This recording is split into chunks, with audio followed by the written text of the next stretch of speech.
కళ్యాణం కమనీయం అంటారు, కానీ మన దేశంలో పెళ్లిళ్లు చాలా కాస్ట్లీ అయిపోయాయి. 3 ముళ్ళు 7 అడుగులు వేయాలంటే భారీగా ఖర్చు పెట్టాల్సిందేనా? లక్షల కోట్లు ఆవిరి కావాల్సిందేనా అంటే అవునంటున్నారు పెళ్లి పెద్దలు. జీవితంలో ఒకేసారి చేసుకునే పెళ్లి కలకాలం గుర్తుండాలని కొందరు వినూత్నంగా ఆలోచించి పెళ్లిళ్లు చేసుకుంటున్నారు. పెళ్లి శుభలేఖల్లోనో పెళ్లి తంతులోనో వెరైటీని చూపించి తమ పెళ్లిని 10 మంది గుర్తుంచుకునేలా చేస్తున్నారు. ఇందుకు కోట్లకి కోట్లు ఖర్చు చేసి అత్యంత వైభవంగా పెళ్లి చేస్తున్నారు.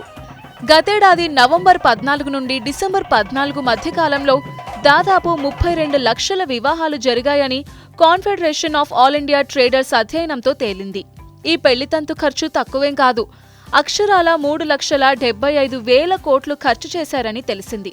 అసలే పెళ్లి అంటే ఆ తంతు, ఆ ఆర్భాటం, హంగామా మామూలుగా ఉండదు. కరోనా కారణంగా లక్షలాది పెళ్లిళ్లు గత ఏడాదిన్నరగా వాయిదా పడుతూ వచ్చాయి. పెళ్లిళ్లకు అతిథుల రాకపై తీవ్రమైన ఆంక్షలు అమలయ్యాయి. దీంతో పెద్ద కుటుంబాల వారు అంత సింపుల్ గా పెళ్లిళ్లు చేయలేక వాయిదా వేశారు. కాగా నవంబర్ నుండి డిసెంబర్ మధ్య జరిగిన పెళ్లిళ్లతో కళ్యాణ మంటపాలు, హోటళ్లు, open lawns, banquet halls, farm హౌస్లు సందడిగా మారాయి. పెళ్లిళ్లపై ఆధారపడ్డ అనేక సంస్థలు, క్యాటరింగ్ సంస్థలకు భారీ వ్యాపారం వచ్చింది.